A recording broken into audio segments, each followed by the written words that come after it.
It's really easy to use. It's really simple to use. It's simple for not only the children, who are often more educated in these things than the adults around them, but it's really understandable and easy to use for the adults as around them as well. Like, it's easy to follow, it's easy to grow with the different apps that were on the table.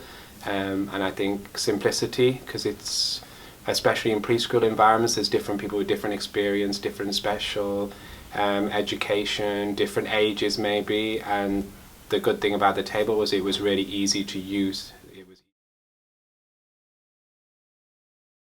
The example I can give of the table is that we would work on the English jolly phonics, but also on the Swedish language. So you would introduce it to them, like maybe through a story, through books, through showing them the letters in a traditional circle time situation. And then you were able to move to the tablet, and the tablet is a great way for children to reinforce what you've just introduced them through the traditional method. The one that was really useful was the letter of the week. And even though we would introduce them in English initially within the circle time environment, they could move to the Swedish option on the table. But the good thing about the table is it was a really group activity. The table's quite big. The shape of the table was really well thought through, because it was not rectangle. It was where they could go around comfortably, and they would work on the actual task on the table in a group. So it was great for social skills, teaching them waiting for a turn, waiting for a turn and talking to each other. If it was like a maths activity, it was the same thing. It was never like one child alone on the table. But I always wanted to give you the feedback about the actual shape of the table, because I never thought about it until they actually started using it. Because most of them that I've seen are rectangle, and it's awkward to work around when you're small. Yeah.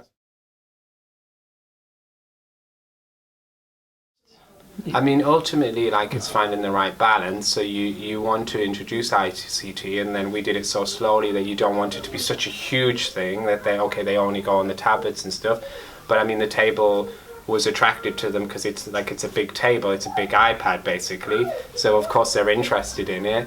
But the good thing with the way you introduce is that it just becomes a bit of a choice for them, and the most important thing is that the table was attractive to them, so they wanted to do it, and you could kind of use that to reinforce everything else that you were doing with them.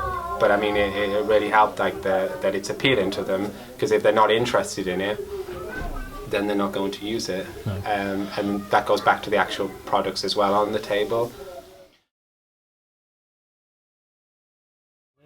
I mean, like, it's like different, like in the preschool environment, there's different generations of like teachers, of pedagogues, so there's always some resistance in the beginning, but I think the simplicity of the actual device itself really helps.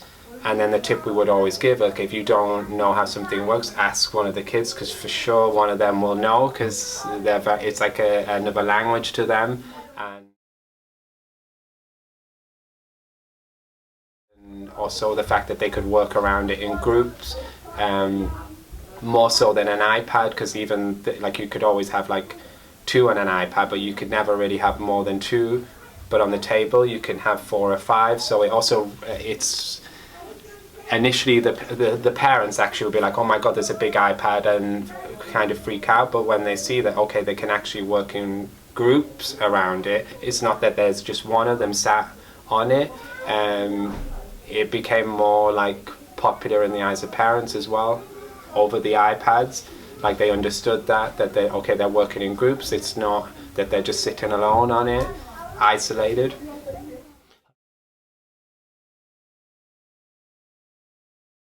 All the areas were open, and they were like split into different areas, like art room, pretend room, library, and then we actually had an ICT area that had like projector in it, like it had iPads that they could go and get, and like different kinds of QR codes, HR reveal, and then the table was kind of like the central point of the room.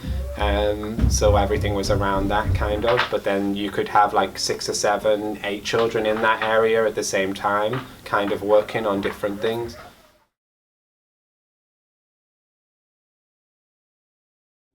like I always say, from the beginning I was quite reluctant towards ICT in general. I thought that it would have a negative impact on the traditional methods, but I found out that, and I changed my opinion, it was like a complete U-turn, that it's the opposite. It stimulates their interest, it educates them, it has such a huge influence on the stuff that you do, and their imaginations become bigger. I think that it's like you see the results of what you're doing, and it's just a way to reinforce it, and it's just another choice. And the reality is that they're living in a digital world. To move forward, they need to be digital savvy. It is like another language. Like having another language is a good thing. Understanding ICT and technology is a good thing, and the earlier you introduce a language to children, the more they benefit from it later on in life, and that's including ICT. That's what I would say. So I would, like, don't be like me in the beginning and be like, no, move with the times.